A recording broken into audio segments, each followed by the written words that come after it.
જય સ્વામિનારાયણ બધાને. સ્વાધ્યાયના દાખલાનું ડિસ્કશન કરતા હતા અને એડિશનલ એક્સરસાઇઝની અંદર આગળ વધીએ. ઓકે, એડિશનલ એક્સરસાઇઝમાં આપણે લાસ્ટમાં 13.25 સુધી કરેલ હતો. 13.26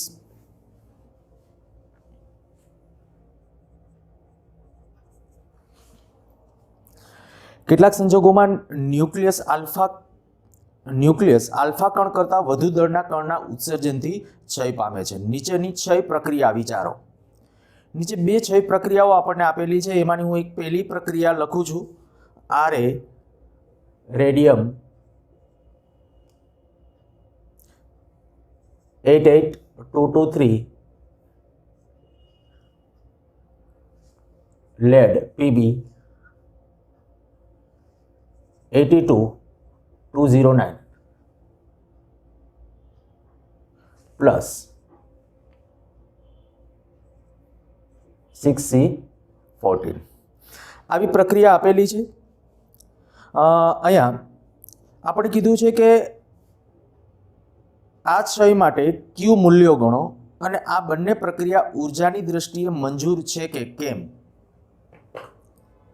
આ બંને પ્રક્રિયાઓ એટલે આ પહેલી પ્રક્રિયાની આપણે વાત કરીએ તો જો ઉર્જાની દ્રષ્ટિએ મંજૂર હશે તો અહીંયા પ્લસ ક્યુ લખું તો આ ક્યુનું મૂલ્ય પોઝિટિવ આવે તો એનો અર્થ કે ભાઈ આ પ્રક્રિયા ઉર્જાની દ્રષ્ટિએ મંજૂર છે. ટૂંકમાં આપણે પ્રક્રિયાનું ક્યુ મૂલ્ય ગણવું છે અને જો પ્રક્રિયાનું ક્યુ મૂલ્ય ગણવું હોય તો અહીંયા આપણે કહી શકાય ક્યુ બરાબર ડેલ્ટા એમ ઇન્ટુ 931.5 MeV.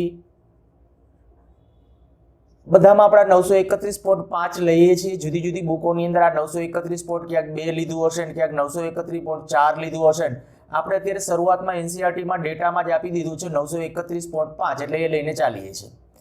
ડેલ્ટા એમ દળ છતી.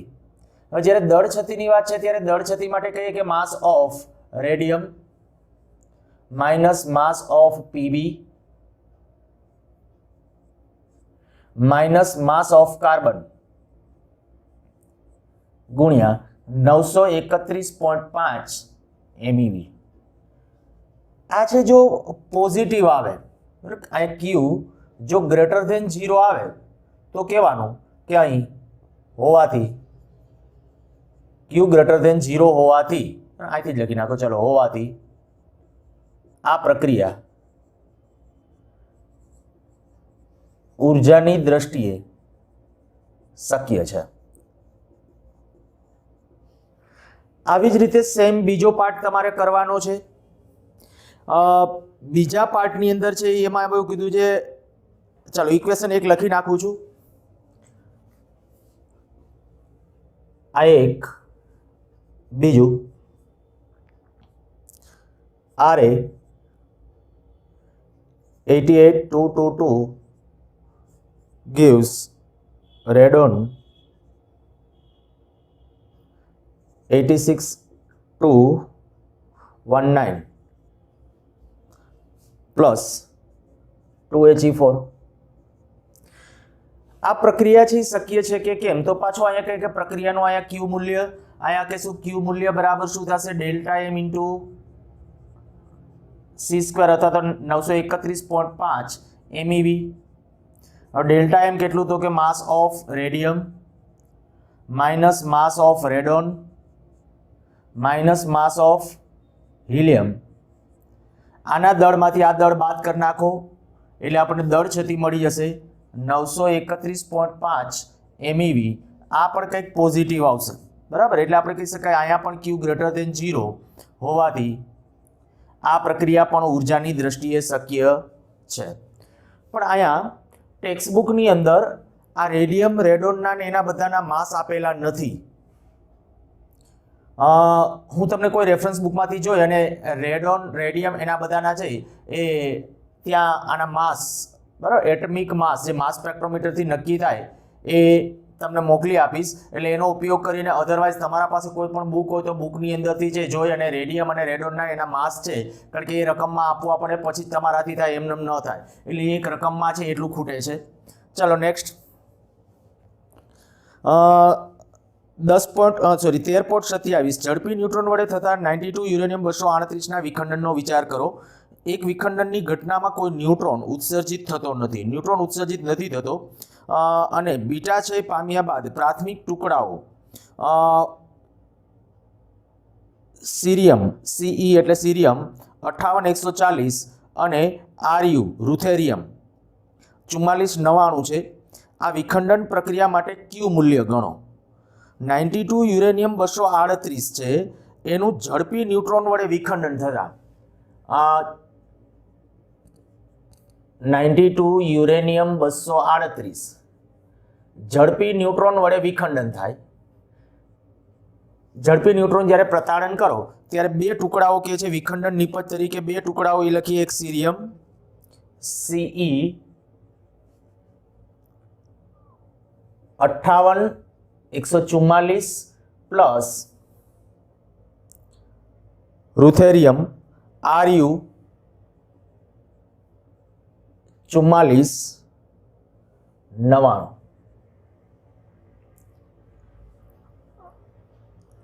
સાથે સાથે અહીંયા આપણને એ જે કીધું છે કે બીટા ક્ષય પામ્યા બાદ ઉત્સર્જન અને બીટા ક્ષય પામ્યા બાદ પ્રાથમિક ટુકડાઓ આ બે બને છે. આ પ્રક્રિયામાં ક્યુ મૂલ્ય આપણે ગણવાનું છે. જો પ્રક્રિયાનું ક્યુ મૂલ્ય ગણવું છે તો આમ સિમ્પલ જ જે પ્રમાણે આપણે ગણીએ છીએ એ પ્રમાણે પહેલા અહીંયા વિદ્યુત ભારની દ્રષ્ટિએ જુઓ તો વિદ્યુત ભાર છે એ બેલેન્સમાં છે. પછી અહીંયા કહીએ કે આ જે છે 92 યુરેનિયમ 238 જ છે. હા 238, તો 238 ને 1 એટલે 239 ન્યુટ્રોન વડે આપણે પ્રતાડન કરવાનું કીધું છે. આ 144 અને 99 એટલે 244 જેટલું થશે, 244. સાથે સાથે કંઈક બીટા કણો, બરાબર, ત્યાં બીટા, પણ એનાથી પરમાણુ ક્રમાંક ન બદલાય એટલે અહીંયા કંઈક વધારામાં કંઈક ન્યુટ્રોન હોવા જોઈએ. પણ એણે આવું કીધું છે રકમની અંદર, ઝડપી ન્યુટ્રોન વડે જે વિખંડન થાય, એક વિખંડન ઘટનામાં કોઈ ન્યુટ્રોન ઉત્સર્જિત થતો નથી, એક ન્યુટ્રોન ઉત્પન્ન ન થતો, આવા બે ટુકડાઓ થાય છે. આ કોઈ વિશિષ્ટ પ્રકારની ઘટના છે એવું માની લઈએ. તો વિખંડન પ્રક્રિયા માટે ક્યુ મૂલ્ય ગણો. પ્રક્રિયાનું આપણે ક્યુ મૂલ્ય ગણવાનું છે. તો અહીંયા ખાલી ક્યુ ગણી નાખો, આ ક્યુ. તો અહીં આપણે કહીશું કે અહીં ક્યુ બરાબર delta M 931.5 MeV. Delta M એટલે શું? તો કે માસ ઓફ યુરેનિયમ વત્તા mass of neutron minus mass of cerium minus mass of ruthenium ગુણ્યા 931.5 MeV. આનું જ્યારે સાદુરૂપ આપશો ત્યારે તમને ફાઇનલી તમારો આન્સર છે એ મળી જશે. અને કંઈક 200 ની ઉપર, આમ જો કે વિખંડન નિપજની જે પ્રક્રિયા હોય ને એમાં 200 ની આજુબાજુની આની અંદર એ છે 200 MeV ની આજુબાજુની તમને ઉર્જા છે એ મળતી હશે. તો આ ખાલી આપણે પ્રક્રિયાનું ઉર્જા ક્યુનું મૂલ્ય જ ગણવાનું હતું. જરૂરી દળ બધા આપ્યા છે રકમની અંદર છે, યુરેનિયમનું દળ, સીરિયમનું દળ અને રૂથેરિયમનું દળ. બરાબર, આ બધા દળ છે એ તમને આપેલા છે. સારું, દાખલો એમાં કેલ્ક્યુલેશન પૂરું કરવાનું છે, તમે તમારી રીતે પૂરું કરજો. ત્યાર પછી 13.28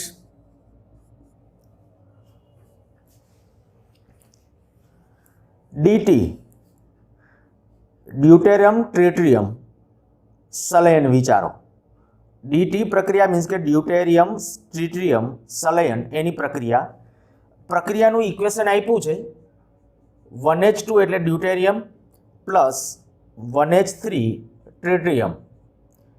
આનું જ્યારે સલયન થાય ત્યારે 2He4 પ્લસ એક ન્યુટ્રોન એટલે ખરેખર 0N1 આવી કંઈક પ્રક્રિયા થાય છે. નીચે આપેલી વિગતો પરથી વિમુક્ત થતી ઉર્જા MEVમાં ગણો. આ પ્રક્રિયામાં જે ઉર્જા છૂટી પડશે ને એ ઉર્જા આપણે નક્કી કરવી છે. તો કે બહુ સિમ્પલ અને સરળ. અહીંયા અત્યારે આપણે કહી શકાય પ્રક્રિયા છૂટી પડતી ઉર્જા, અહીંયા ક્યુ કહું, છૂટી પડતી ઉર્જા ક્યુ. બધામાં કેલ્ક્યુલેશનની પ્રોસેસ એક જ છે. Delta M 931.5 MeV, delta M તો કે mass of 1H2 plus mass of 1H3 minus mass of helium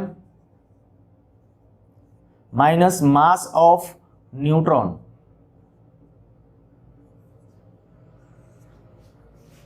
ગુણ્યા 931.5 એ એમઈવી આપણા આન્સર જે મળશે એ એમઈવી ની અંદર આવશે. તો અહીંયા આપણે કંઈક છૂટી પડતી ઉર્જા આ પ્રક્રિયા દરમિયાન આપણને જે ઉર્જા છૂટી પડશે એનું મૂલ્ય છે એ આપણને મળી જાય છે.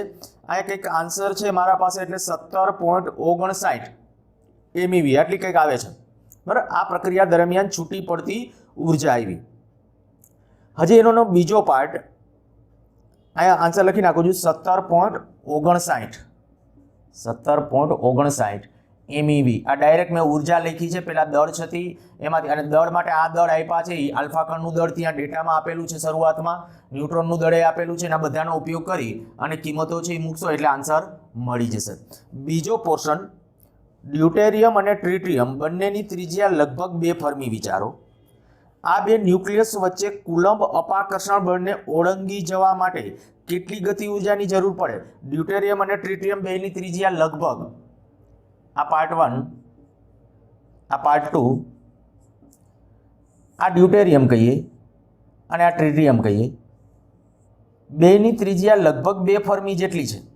બરાબર, આર કહો તો આર બરાબર લગભગ 2 ફર્મી જેટલી આપણને કીધી છે. તો આટલું અહીંયા સુધીનું આ માપ છે એ 2r જેટલું થશે. જો સ્ટેટમેન્ટ ફરીથી એટલું વાંચ્યું છું, ડ્યુટેરિયમ અને ટ્રિટિયમ બંનેની ત્રિજ્યા લગભગ 2 ફર્મી છે. આ બે ન્યુક્લિયસ વચ્ચેના કુલંબ અપાકર્ષણ બળને ઓળંગી જવા માટે કેટલી ગતિ ઉર્જાની જરૂર પડે? સીધી રીતે હાવ અહીંયા કહીને તો આ એકબીજામાં ફ્યુઝ થઈ જવા, આ ડ્યુટેરિયમ અને ટ્રિટિયમ એકબીજામાં ફ્યુઝ થઈ અને 2He4 બને છે. પણ આને ફ્યુઝ કરવા માટે બેના ન્યુક્લિયસ તો એકબીજામાં ભળવા જરૂરી છે કે નહીં? તો એનો અર્થ એવો થાય કે અહીંયા અત્યારે આ સ્થિતિની અંદર આ બંને જ્યારે એકબીજાને ટચ, પણ આપણે આ ધ્યાન રાખજો, મેં અગાઉ કીધું છે કે ખરેખર ન્યુક્લિયસને કોઈ ચોક્કસ પૃષ્ઠ નથી એટલે કોઈ બોર્ડર નથી, પણ જેવા એકબીજાની નજીક આવે છે એટલે બે વચ્ચે કુલંબીય અપાકર્ષણ બળ છે.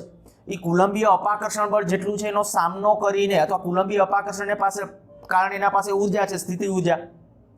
તો એ જેટલી સ્થિતિ ઉર્જા છે એટલી સામે ગતિ ઉર્જા જો તમે પ્રોવાઈડ કરો ને તો આ બંને ન્યુક્લિયસ છે એકબીજામાં ફ્યુઝ થઈ જશે. તો આપણે કહીએ કે અહીં બંને ન્યુક્લિયસ એકબીજામાં ફ્યુઝ થાય અથવા ભળી જાય તે માટે જરૂરી ગતિ ઉર્જા કેટલી આવશે? તો કે સ્થિતિ ઉર્જા જેટલી. ગતિ ઉર્જા બરાબર તંત્રની સ્થિતિ ઉર્જા, તંત્રની સ્થિતિ ઉર્જા. અચ્છા, સ્થિતિ ઉર્જાનું સમીકરણ શું? તો કે આપણે કહી શકાય કે ક્યુ ક્યુ એટલે આપણે કહી શકાય કે આનો વિદ્યુતભાર ક્યુ હશે, આનો આપણે વિદ્યુતભાર તો બેનો ક્યુ જશે, કારણ કે ડ્યુટેરિયમ અને ટ્રિટિયમ એટલે એક એક ઇલેક્ટ્રોન જ હશે અંદર, અથવા સોરી ન્યુક્લિયસની અંદર એક એક પ્રોટોન જ હશે. તો આ ક્યુ એટલે કે ઈ, એટલે અહીંયા હું લખી નાખું ke² અપોન બે વચ્ચેનું ડિસ્ટન્સ કેટલું? 2r. તો આ પ્રમાણે તમે આનું કેલ્ક્યુલેશન કરી લેજો એટલે આ થઈ જશે આપણા માટે એટલી ગતિ ઉર્જા.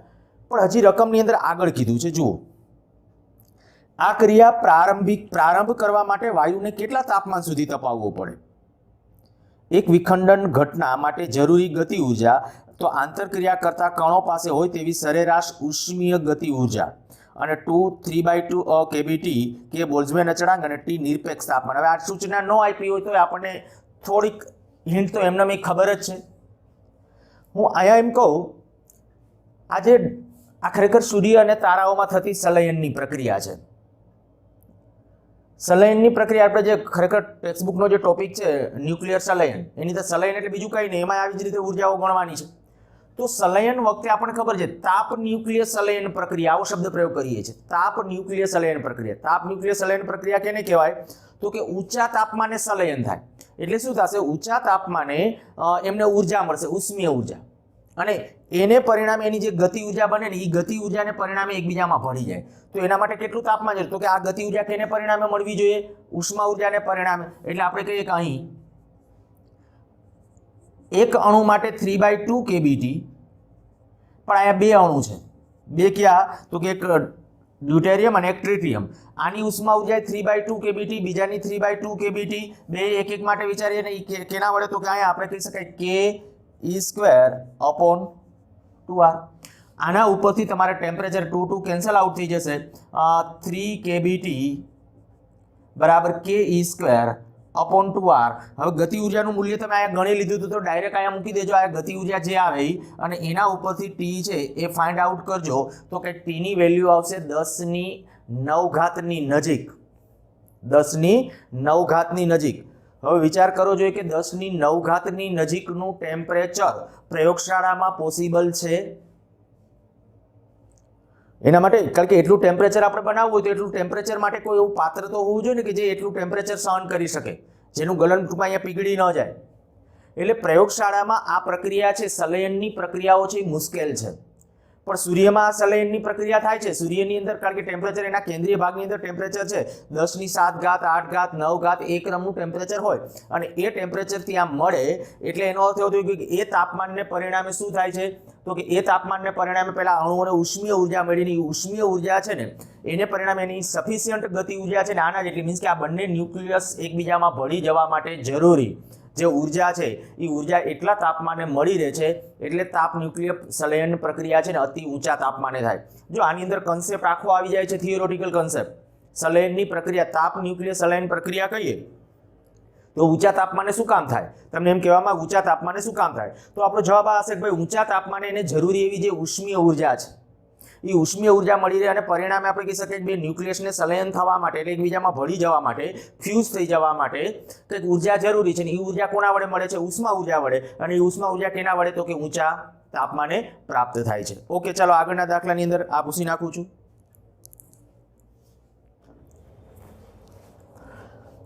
(13.29) બીટા છે ની પ્રક્રિયા આપેલી છે, એમાં એક તો ઉર્જા સ્તંભ જે દર્શાવેલ છે એ પહેલા દર્શાવી દઉં છું 79 AU198, 79 AU198 આ સોનાનું ન્યુક્લિયસ છે। એ જ્યારે ધરા અવસ્થામાં આવે, ઉત્તેજિત થયા પછી એ જ્યારે ધરા અવસ્થામાં આવે ત્યારે કંઈક આવી સંક્રાંતિઓ દ્વારા આવે છે, ટૂંકમાં આ ધરા સ્થિતિમાં ત્યાં નામ આપ્યું છે 80 Hg 198 અહીંયા 0 ઉર્જા એટલે આ ધરા સ્થિતિ, આ ઉર્જા સ્તરમાં ઉર્જા છે 0.412 MeV, આ ઉર્જા સ્તરની ઉર્જા છે એનાથી વધારે 1.088 MeV। અહીંથી આ પ્રક્રિયા થાય એટલે કે છે એક β1 નામનું એક ઉત્સર્જન, મીન્સ કે બીટા કણ એટલે આપણને ખ્યાલ છે કે બીટા માઇનસ અહીંયા, અને એવી રીતે કદાચ જો અહીંથી આ પ્રક્રિયા થઈને અહીંયા આવે તો એવો એક બીટા કણ અહીંયા ઉત્સર્જિત થઈ શકે। અને સાથે સાથે સંક્રાંતિઓ દરમિયાન ગેમા જે વિકિરણ આમાંથી આમાં જ્યારે સંક્રાંતિ થાય ત્યારે એક γ3, અહીંથી આમાં સંક્રાંતિ થાય તો γ2 અને ડાયરેક્ટ સંક્રાંતિ થાય તો γ1। રકમ વાંચું છું। આકૃતિમાં દર્શાવેલ ક્ષય પ્રક્રિયામાં બીટા કણોની મહત્તમ ગતિ ઉર્જા કેટલી હશે, એટલે બીટા કણ જે ઉત્સર્જિત થાય આ બીટા કણ અને આ બીટા કણ એની મહત્તમ ગતિ ઉર્જા કેટલી હશે એ નક્કી કરવાનું છે। અને ગેમા વિકિરણની આવૃત્તિઓ શોધો। તમને નીચેની વિગતો આપેલી છે, તો માસ ઓફ AU આપેલ છે, માસ ઓફ Hg આપેલ છે।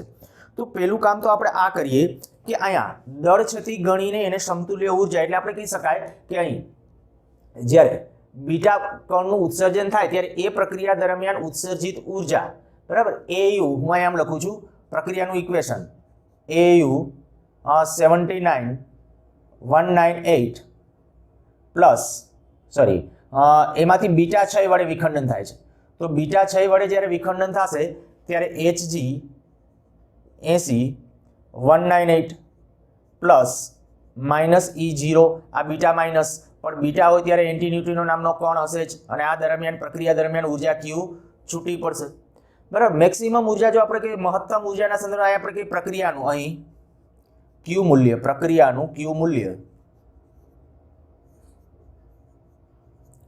તો Q બરાબર શું આવશે તો કે mass of AU minus mass of Hg। આ માસ ઓફ ઇલેક્ટ્રોન બાદ કરવાની જરૂર નથી, કારણ તમને ખ્યાલ હશે, ગુણ્યા 931.5 કેમ તો હું જો એક વખત હજી તમને યાદ કરાવી દઉં, માસ ઓફ એયુ ખરેખર આ એટમિક માસ હોય તો આપણે કે ન્યુક્લિયસનું માસ જોઈતું હોય તો હજી શું કરવું પડે, -79 માસ ઓફ ઇલેક્ટ્રોન, આમાંથી ઇલેક્ટ્રોનનું દળ બાદ કરવું પડે, તો આ પહેલું થયું માઇનસ. પછી તમારે શું કરવું પડે, માસ ઓફ Hg, તો માસ ઓફ Hg, પણ Hg માં કેટલા ઇલેક્ટ્રોન્સ આવેલા છે તો કે 80, તો 80 me. અને પાછું આપણે કહી શકાય કે આ જે છે ઇલેક્ટ્રોન, તો આપણે એ માસ ઓફ ઇલેક્ટ્રોન આવી રીતે આમ થશે, આ ડેલ્ટા એમ આટલું થશે. ઇલેક્ટ્રોનના આ દળને તમે કન્સિડર કરો તો આ 79, આ ખરેખર આ કેટલું થઈ જશે, જો અહીંયા કહીએ તો આ 79 માઇનસ માઇનસ પ્લસ બધું કેન્સલ, ઇલેક્ટ્રોન વાળું દળ જ કેન્સલ થઈ જશે. તો ઇલેક્ટ્રોન હોય ત્યારે આ કાઢી નાખવાનું ટૂંકમાં, ઈ વાળું, ઇલેક્ટ્રોન હોય ત્યારે ઈ કાઢી નાખવાનું છે. પોઝિટિવ હોય તો -2 me આવશે, -2 me. સારું, ચાલો આના ઉપરથી તમને પ્રક્રિયાનું આ ક્યુ મૂલ્ય મળી જશે. આ બે દળ ને બધું આપેલું છે, આ ચોક્કસ આપણે દાખલા તરીકે આ ક્યુનું મૂલ્ય મળી ગયું. આ જે આવશે એ MEV ની અંદર આવશે. હવે જો બીટા માઇનસ એટલે અહીંથી અહીંયા સુધીની સંક્રાંતિ છે. રિયલમાં આપણે એમ કહી શકાય જો અહીંથી ધરા સ્થિતિમાં આવે ને તો આટલી ઉર્જા ઉત્પન્ન થશે, અહીંયા જે ઉર્જા આવશે એ બરાબર, એ જે ઉર્જા છે, ચાલો આન્સર છે લગભગ મારા પાસે, તો હું લખી નાખું છું. ઉર્જા જે છે એ ઉર્જા આવે છે કંઈક 0. નહીં, પ્રક્રિયાનું ક્યુ મૂલ્ય, ઓકે, નથી લખેલી મેં, તમે તમારી રીતે કેલ્ક્યુલેશન કરજો. અને અહીંયા બીટા -1 માટે, તો બીટા -1 માટે હવે ડાયરેક્ટ જ ઉર્જા મહત્તમ ઉર્જા, મીન્સ કે આ બીજા કોઈ વિખંડન નિપજોને કોઈને ઉર્જા નથી મળતી, તો બીટાને એટલે કે આને જ મળે છે બધી એવું ધારીએ છીએ. પણ આ બધી તો કે એમ નહીં, કાંઈક તો જો ગેમા સ્વરૂપે ઉત્સર્જિત થાય છે. તો જ્યારે બીટા માઇનસ છે ત્યારે તો અહીંથી અહીંયા સુધીની, તો આપણે કહીશું મહત્તમ ઉર્જા માટે શું કહીશું, તો કે મહત્તમ ઉર્જા એને Q માઇનસ આ કેટલી છે 1.088 MeV. અહીંયા પ્રક્રિયાનું જે Q મૂલ્ય આવ્યું હોય ને એ Q મૂલ્ય -1.088, એટલે અહીંથી અહીં સુધીનો આ જે બીટા માઇનસ છે તો આ આપણને મળી ગયું. આવી રીતે બીટા 2 માઇનસ માટે મહત્તમ ઉર્જા, જો એ તમારે મહત્તમ ઉર્જા ગણવી છે તો એના માટે તો આ એનો કે બીટા 2 ક્યારે છે, અહીંયા છે, આના ઉપરથી જ આપણે જોવાનું છે આ ઉર્જા સ્તંભના આધારે. તો ત્યાં આપણે કહીશું કે Q માઇનસ કેટલું છે 0.412 MeV. તો આનું સાદુરૂપ આપશો ત્યારે આ પ્રક્રિયાનું આપણે Q મૂલ્ય ઉપરથી એની મહત્તમ ઉર્જાનું મૂલ્ય મળી જશે બરાબર, એ MEV માં આવશે. અને સાથે સાથે અહીં એવું કીધું છે કે ગેમા, આપણને ખબર છે કે જ્યારે ગેમા ઉત્સર્જન થાય ત્યારે ગેમા ઉત્સર્જનની પ્રક્રિયા દરમિયાન પરમાણુ ક્રમાંક કે પરમાણુ દળાંક કશું બદલાતું નથી, માત્ર ઉત્તેજિત અવસ્થામાં હોય. આ બીટા 1 નું ઉત્સર્જન થયું એટલે આ હજી ઉત્તેજિત અવસ્થામાં છે, અહીંયાથી ધરા સ્થિતિમાં આવવા માટે પ્રયત્ન કરે. હવે એમાં બે શક્યતા છે, એક ડાયરેક્ટલી આવે, એક કદાચ અહીંથી આમ આવે, અને અહીંયા આવ્યા પછી પાછો આમ આવે, પોસિબિલિટી. તો આપણે કહી શકાય કે જો ગેમા 1 માટે જો મારે આ ઉર્જા જોઈતી હોય તો ઉર્જાનો તફાવત તમારા પાસે છે. ગેમા 1 ની ઉર્જાનો જે તફાવત, ગેમા 1 આપણે ગણવાનું શું હતું, ગેમા 1 ને ગેમા 2 માટે રકમમાં આપણને આવું કીધું છે, ગેમા ક્ષયની વિકિરણ આવૃત્તિ ગણવાની છે. તો ગેમા 1 માટે બરાબર આપણે કહીએ કે ઉર્જા ગેપ કેટલો, તો કે ઉર્જા ગેપ કેટલો થશે ગેમા 1 માટે, ગેમા y1 આવું કહું છું, તો કેટલી 1.088 - 0 આટલા MEV. અને આને બદલે લખી નાખો HF ગેમા 1, તો 1.088 મિલિયન ઇલેક્ટ્રોન વોલ્ટ. એ જોડે પ્લાન્કના અચળાંક વડે ભાગી નાખશો એટલે આવૃત્તિ મળી જશે 1.088 ગુણ્યા 10⁶ ગુણ્યા 1.6 ગુણ્યા 10⁻⁻19 અને પ્લાન્કનો અચળાંક 6.023 × 10⁻23. આનું સાદુરૂપ આપશો એટલે પહેલાની આવૃત્તિ મળશે. એવી રીતે બીજા માટે ગેમા 2 માટે, જો ગેમા 2 માટે તમારે કેલ્ક્યુલેશન કરવું છે તો ગેમા 2 એટલે આ છે બરાબર, ગેમા 2 એટલે આટલું. તો ગેમા 2 માટે ઉર્જા ગેમા y2 બરાબર 0.412 - 0 MEV.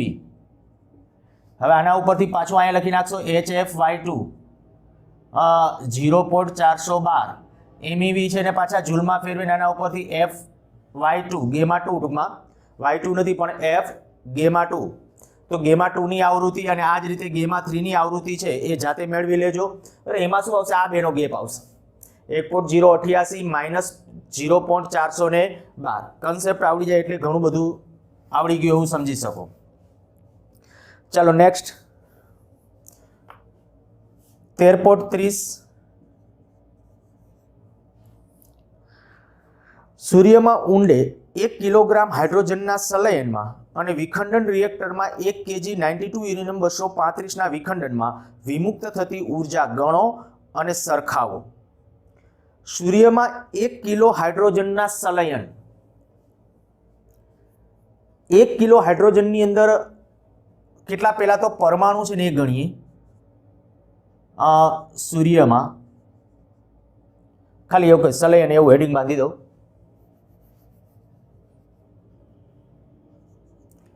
સંલયન પહેલા હું લખું છું 1 kg હાઇડ્રોજન એટલે કે 1H2.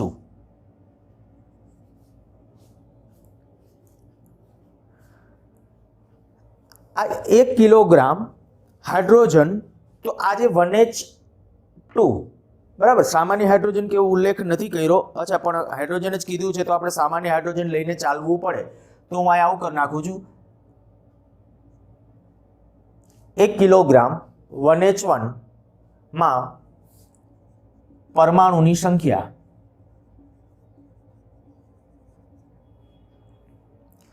જો n હોય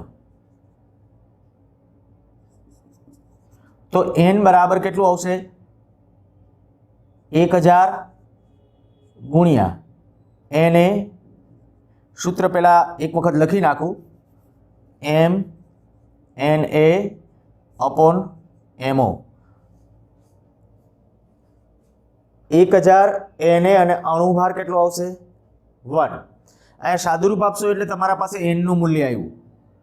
હવે જ્યારે સૂર્યમાં જ્યારે સંલયન પ્રક્રિયા થાય છે તો સંલયન પ્રક્રિયા માટે આપણે કહી શકીએ કે જ્યારે 4 હાઇડ્રોજન નાશ પામે ને ત્યારે 1 હિલિયમ મળે, 2He4. 4 હાઇડ્રોજન નાશ પામે અને આ પ્રક્રિયા દરમિયાન લગભગ 26.7 MeV જેટલી ઉર્જા છૂટી પડે. હવે આ જો તમારે જોવું હોય 26.4 લગભગ 7 નહીં, જોઈ લઈએ. ટેક્સ્ટ બુકમાં પેજ નંબર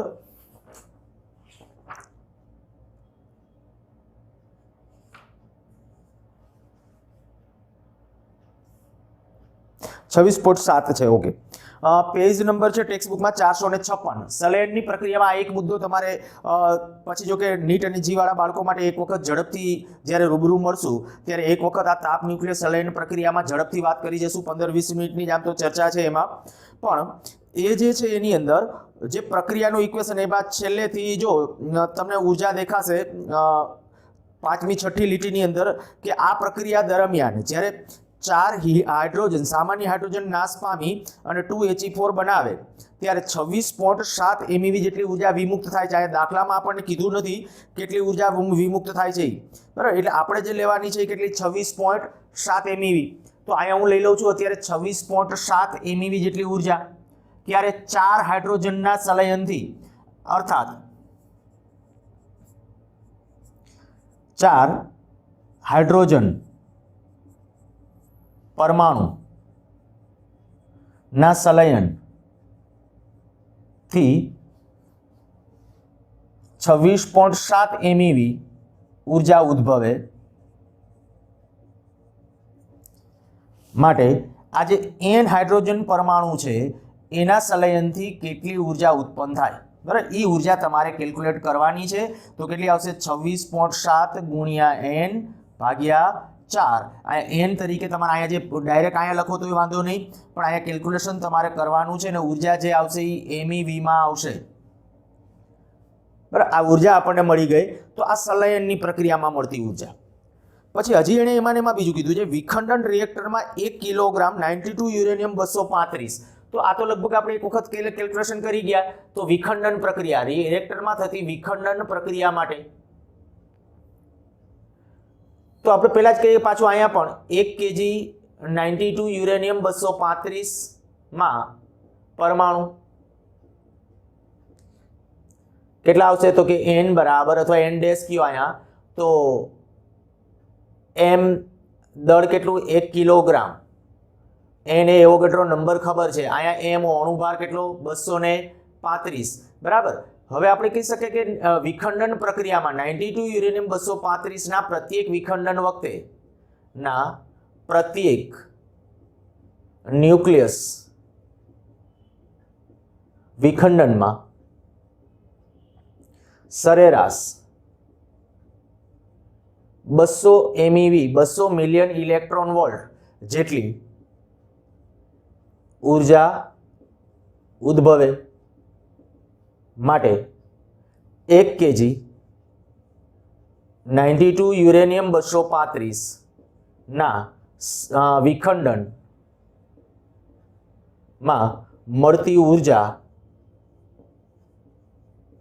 એ ઊર્જાને E ડેશ કહી દો તો E ડેશ બરાબર કેટલી આવશે પ્રત્યેક વખતે 200 MeV તો આપણે કહી શકીએ અહીંયા જે પરમાણુની સંખ્યા એટલે આપણે કહી શકાય n ડેશ ઇન્ટુ 200 MeV હવે આ બે આંકડાઓ જોશો ને અને પછી બેનો ગુણોત્તર લઈ લેવાનો E અપોન E ડેશ બરાબર તો આ ઊર્જા પ્રમાણમાં મોટી આવશે ઘાત લગભગ બેની પણ અહીંયા આપણે કહી શકાય કે કંઈક 36 38 કે એની 36 અને 10 ની લગભગ 26 ઘાત MeV જેવું આવશે અહીંયા 10 ની 26 ઘાત કે એના ક્રમની તો આવશે જ ઘાત બેની ટૂંકમાં સરખી આવે છે આવું મને યાદ છે પણ અહીંયા જે આવશે એ આંકડો નાનો આવશે આના કરતાં અહીંયા આંકડો નાનો આવશે અને સરખામણી કરવી એટલે સરખામણી માટે શું કરી નાખવાનું E અપોન E ડેશ લઈ લેજો એટલે તમારી સરખામણી થઈ ગઈ કહેવાય મીન્સ કે સંલયનની પ્રક્રિયા છે ને જો અત્યારે લેબની અંદર પૂરતા પ્રમાણમાં આ પ્રયત્નો ચાલુ છે કે ભાઈ સંલયનની પ્રક્રિયા પ્રયોગશાળામાં કરી શકાય સહેલાઈથી એવી કોઈ ટેકનિકો જો સંલયનની પ્રક્રિયા સહેલાઈથી પ્રયોગશાળામાં થઈ શકશે તો અત્યારે વિખંડનની પ્રક્રિયામાં જે ઊર્જા મળે છે ને એનાથી પણ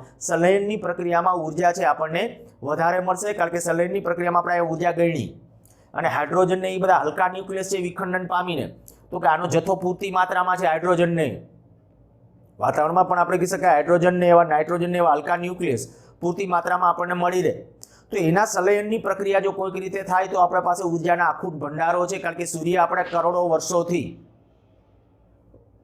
પ્રકાશ આપે છે અને હજી કંઈક કહે છે કે ભાઈ કરોડો વર્ષો સુધી પ્રકાશ આપવાનો છે તો એનો અંદાજ એ કે ત્યાં આપણી સંલયનની પ્રક્રિયા છે જવાબદાર છે વિખંડનમાં 92 યુરેનિયમ 235 વપરાય અને એ ખનિજ છે એ પ્રમાણમાં આપણે કે અલ્પ માત્રામાં છે અલ્પ માત્રામાં છે છતાંય ઘણી બધી ઊર્જા તો એ આપે છે ચોક્કસ છે એટલે આ સંલયનની અત્યારે મેં કીધું એક સંશોધનનો વિષય છે આ કે સંલયનની પ્રક્રિયા છે એ પ્રયોગશાળામાં કઈ રીતે કરવી સારું ચાલો છેલ્લો એક દાખલો છે લઈ લઈએ 13.31 ધારો કે ઈસવીસન 2020 સુધીમાં ભારતનું લક્ષ્યાંક 2 લાખ મેગાવોટ વિદ્યુત પાવર ઉત્પન્ન કરવાનું છે તેમાંથી 10% ન્યુક્લિયર પાવર પ્લાન્ટમાંથી મેળવવાનું છે તો પહેલા તો આ લખું ન્યુક્લિયર પાવર પ્લાન્ટ માંથી મેળવવાની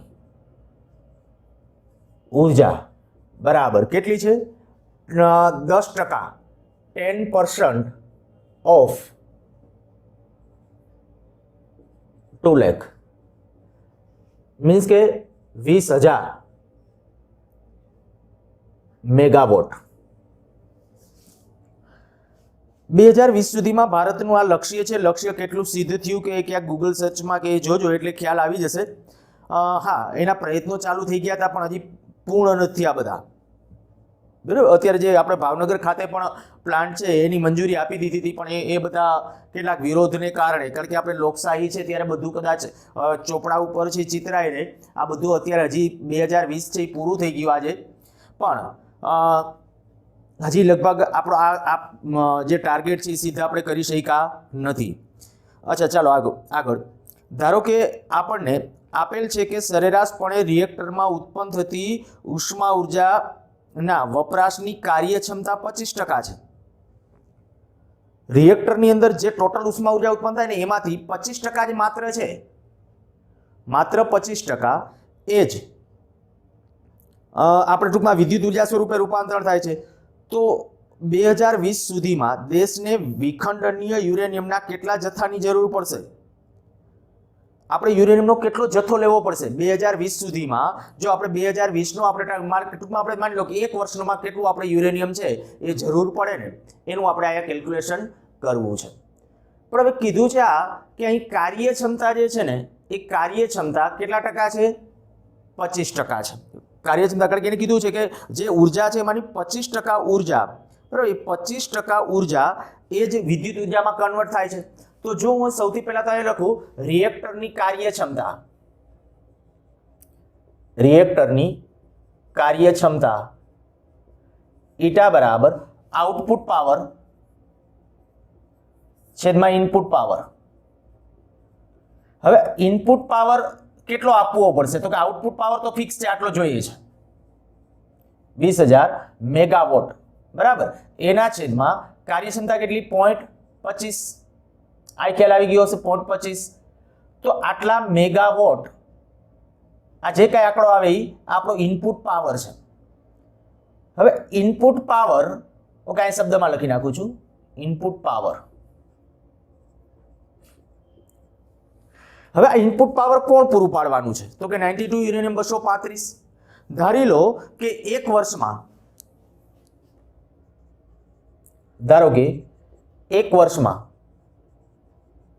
92 યુરેનિયમ 235 ના x ગ્રામ જેટલા જથ્થાની જરૂર પડે છે. તો આપણે કહીએ એક x ગ્રામ જે જથ્થો છે એમાં પહેલા તો આપણે કહીએ કે પરમાણુની સંખ્યા કેટલી અને એમાં કેટલી ઉર્જા ઉત્પન્ન થાય. તો x ગ્રામ યુરેનિયમ 92 યુરેનિયમ 235 વડે ઉદ્ભવતી ઉર્જા, એને E અથવા તો W કહીએ, ઉદ્ભવતી ઉર્જા W બરાબર કેટલી આવશે? પરમાણુની સંખ્યા ગુણ્યા પ્રત્યેક પરમાણુ દીઠ કેટલી? 200 MeV. એક વિખંડનથી 200 MeV રકમમાં કીધું છે. અને n કેટલું? તો કે x Na upon mo, આ 200 MeV.